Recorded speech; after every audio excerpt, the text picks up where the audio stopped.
እሺ 5 ተማሪዎች በመሆን በሚከተሉ ጥያቄዎች ላይ ተወያዩ።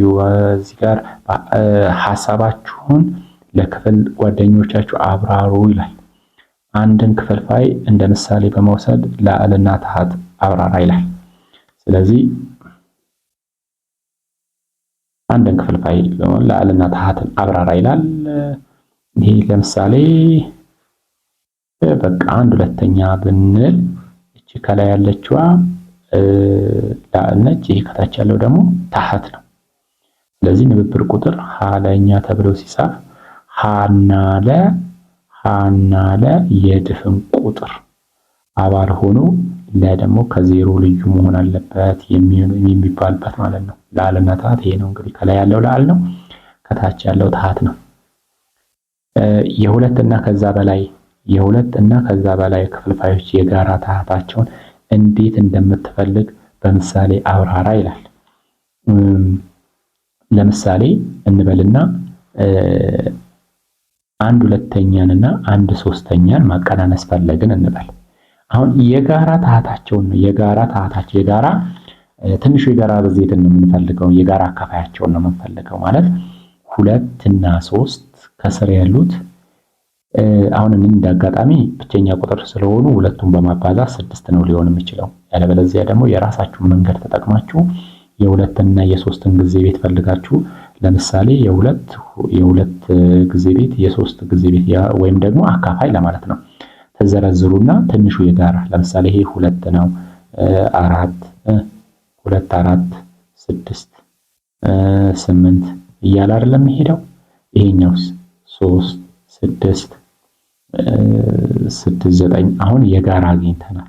የጋራ በዚህ መንገድ ነው የምናገኘውና በልምድም ታገኛላችሁ፣ በልምድም ማግኘት ትችላላችሁና ሌላው ዝም ብለው በማባዛትም በኋላ ላይ በዝቅተኛ ሂሳባዊ ቃል ማስቀመጥ ትችላላችሁና አሁን እያለ ያለው እዚህ ጋር እያለ ያለው ምንድነው? 2 እና ከዛ በላይ ክፍልፋዮች የጋራ ታሃታቸውን እንዴት ማወቅ ትችላላችሁ የሚለው ነው። የጋራ እንግዲህ አንደኛ በዚህ መልክ ነው። ሌላው ነገር ደግሞ ምንድነው መሰላችሁ የምናደርገው እዚህ ጋር መጀመሪያ እነኚህን ቁጥሮች ስናያቸው ታሃታቸውን ብናመሳሰል ታሃታቸው ቢመሳሰል ከላይ ያሉትን ቁጥሮች ለመቀነስ አንቸገርም። ለምሳሌ 1/2 እና 1/3 ስንል ያምታታናል። ታሃታቸው ግን ከላይ እንትን ቢል ቀላል ይሆንልን ነበር። አሁን እዚህ ለአላቸው ታሃታቸው ቢመሳሰል እዚህ ጋር ያለው ለምሳሌ ከስር ያለው ቢመሳሰል ለመቀነስ አስቸጋሪ። ይሄንን ለማመሳሰል አሁን የጋራ ትንሹ ብዜታቸው ወይም ደግሞ የጋራ አካፋያቸው ማነው 6 ስለሆነ ከስር 6 እንዲመጣለን ይሄን ቁጥር በስንት እናብዛው ማለት ይሄ ከስር 6 እንዲመጣ ይሄንንም በ3 እናበዛለን።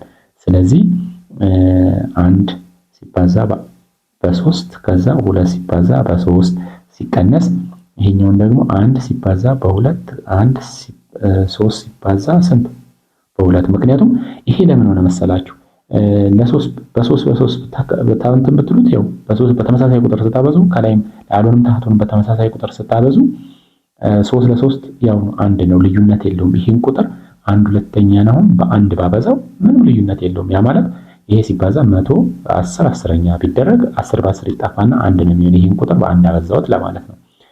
ሲባዛ በ1000 ሺኛ ቢባል አሁን ምንም ልዩነት የለውም። በቃ ሁሉም ይጣፋና አንድ ነው የሚሆነው ማለት ነው። ልክ እንደዛ ነው። ስለዚህ ከታች ብቻ አይደለም የምናበዛው፣ አሁን እንዳትሸወዱ። እዚህ ጋር ይሄንን ብቻ አይደለም የምናበዛው 6 እንዲመጣልን ከታች ብቻ ይሄ 6 እንዲመጣልን ይሄን በ2 አይደለም የምናበዛው፣ በተመሳሳይ ቁጥር ለአሉንም ታህቱንም ነው የምናበዛው ማለት ነው።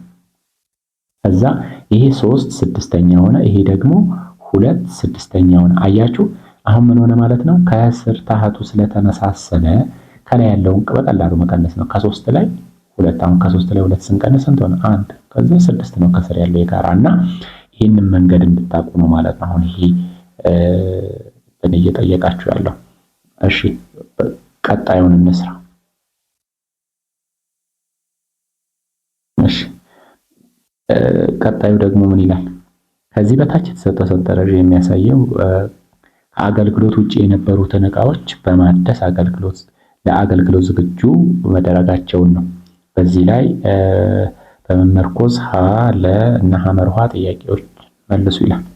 አሁን እዚህ ጋር የሚታደሱ እቃዎች አይነት ወረቀት፣ የውሃ መያዣ ፕላስቲክ፣ ጎማ፣ ጣሳ እያለ እና በድጋሚ የተዘጋጀበት ክፍልፋይ ይሄን ያህል በድጋሚ የተዘጋጀበት ክፍልፋይ ይሄን ያህል ማለት ይሄ ወረቀት ድጋሚ የተዘጋጀው ለማለት ነው። አሁን ከአገልግሎት ውጭ የሆኑትን መልሶ ወረቀቱን ሰብስቦ ከእንደገና ወረቀት ምን ያህል ክፍልፋይ ነው? ይሄን ያህል ክፍልፋይ ነው ማለት ከአንድ እጁ ይሄን ያህል ነው ማለት ነው። የውሃ መያዣ ፕላስቲክ ደግሞ ከአንድ እጁ ይሄን ያህል ነው። ጎማ ደግሞ ከአንድ እጅ ይሄን ያህል ነው። ጣሳ ደግሞ ከአንድ እጅ ውስጥ ይሄን ያህል ነው። ምክንያቱም ጣሳ ብረት ስለሆነ በቀላሉ ወደ እንትንነት ይቀየራል፣ ወደ ሌላ አገልግሎት ይቀየራል ማለት ነው። ይሄ ማለት 75% ማለት ነው። ይሄ ደግሞ ስንት ፐርሰንት ነው? 20% ነው። ይሄ ስንት ነው የሚሆነው? ወደ 3.7 ምናምን ፐርሰንት። ኦኬ ኤኒዌይስ እንሂድ ወደ ጥያቄው። በድጋሚ ከተመረተው የወረቀት ብዛት የወረቀት ላይ ነው የምናየው። በድጋሚ ከተመረተው የወረቀት ብዛት ከግማሽ በላይ የሚሆነው ነው ወይስ ከግማሽ በታች የሚሆነው ነው ይላል። ይሄ ነገር ከአንድ ሁለተኛ ጋር ነው የምናነጻጽረው ማለት ነው። ይሄንን ነው ከአንድ ሁለተኛ ጋር እናነጻጽረዋለን። አሁን እንዴት ነው የምናነጻጽረው ታዲያ? አሁን እዚህ ጋር 5/11ኛ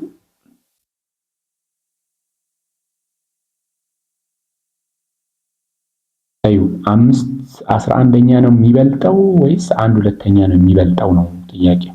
ስለዚህ 5/11ኛ የሚበልጥ ከሆነ ምንድነው አሁን ከግማሽ በላይ ነው እንላለን ማለት ነው። ግን ይሄ 1/2ኛ የሚበልጥ ከሆነ ደግሞ ይሄ ነገር ከግማሽ በታች ነው እንላለን። ስለዚህ እነኚህን ሁለቱን ቁጥሮች አሁን ንብብር ቁጥሮች በምን መልኩ ነው የምናወዳድረው ነው። አያችሁ አሁን ለማወዳደር የተለያየ ዘዴ መጠቀም አለብን። በኋላ ላይ የምትማሩት ትግበራ ላይ ያለውን ነገር እንደዚህ ከሰራችሁ በኋላ ላይ ትምህርቱ ቀጥታ እንደዚህ ነው የሚጠቅመው የሚለውን ነገር ነው የምናውቀው። አሁን ቁጥሮችን ታዲያ እንዴት ነው የምናወዳደረው? አሁን ከላይ ያየነው ሐሳብ ምን ነበረ? ታታቸውን በማመሳሰል ነው አይደለ? ስለዚህ ይሄንን አሁን 22 እንዲመጣልኝ ማለት ነው። 22 እንዲመጣልኝ ይሄንን ስንት ላብዛ? በ2 ይሄንንም በ2 ይሄንን ደግሞ 22 እንዲመጣ ተመሳሳይ ነው። ይሄን ደግሞ በ11 ይሄንንም በ11 ሳደርግ ስንት ይሆናል ማለት ነው? አሁን ስናነጻጽር 10 22ኛ እና 11 22ኛ ሆነ ማለት ነው። አሁን ማን ነው የሚበልጠው? ይሄ ነው አይደለም? ይሄኛው ነው አይደለም የሚበልጠው ማለት ይሄኛው ስለበለጠ ከዚህኛው ምን ሆነ ማለት ነው? ከግማሽ በላይ ነው ማለት ነው። ማለት ሲነጻጸር ከግማሽ በታች ነው የሚሆነው። ምክንያቱም ይሄ 1/2ኛ ነው የሚበልጠው ከዚህኛው። ይሄ ከ1/2ኛ በታች ስለሆነ ከ50% በታች ነው ወይም ከግማሽ በታች ነው እንላለን ማለት ነው። ገብቷችኋል አይደል? ወይም ደግሞ ሌላው መንገድ ደግሞ ምንድነው? ቀጥታ ክሪስ ክሮስ በማነጻጸር ለምሳሌ 1/2ኛ እና ይሄንን እናወዳደራለን። ምንድነው የምናደርገው? ክሪስ ክሮስ እንደዚህ አይደለ? ክሪስ ክሮስ ምንድነው የምናደርገው? እንደዚህ እናበዛለን። እንደዚህ ካበዛን 22 እንዲህ ካበዛን 11 ይሆናል። እንዲህ ካበዛን 10 ይሆናል። ማን ነው የሚበልጠው? ይሄ ማለት ምን ማለት ነው? 1/2ኛ ይበልጣል። ያ ማለት ምን ማለት ነው? 5/11ኛ ያንሳል ከ1/2ኛ ተብሎ ነው የሚነበበው ማለት ነው። ስለዚህ ከግማሽ በታች ነው የተመረተው ወረቀት ብለን እንላለን። አብራራ ያለውን አብራርተናል። ወደ ሁለተኛ እንሂድ። ወደ ቀጣይ በበለጠ ፍጥነት በድጋሚ ተመርቶ የተዘጋጀው የትኛው ዕቃ ነው ይላል። ያ ማለት ከነኚህ ውስጥ እናወዳድራለን ማለት ነው። አሁን ይሄ ሰፋ ይላል። ከነኚህ ውስጥ እናወዳድራለን። ማን ነው ትልቁ? ከነኚህ ውስጥ ትልቁ ማን ነው? በፍጥነት አሁን በቅደም ተከተል በፍጥነት የተመረተው ማለት ክፍልፋይ ትልቅ ክፍልፋይ የሆነ የትኛው ነው? ይሄ ነው ወይስ ይሄ ነው ወይስ ይሄ ነው? ይሄ ነው። ስለዚህ እነኚህን ሁሉንም እናወዳድራለን ነው። ለምሳሌ 3/4ኛን ከ2/5ኛ ጋር እናወዳድራለን። ከዚህ ጋር እናወዳድራለን፣ ከዚህ ጋር እናወዳድራለን። ስለዚህ እንዴት እናደርግ? አሁን ማንን የምናወዳድረው? 3/4ኛን 2/5ኛን በራቀራቀራ ላደርገው 2/5ኛን 5/8ኛ እና 5/11ኛ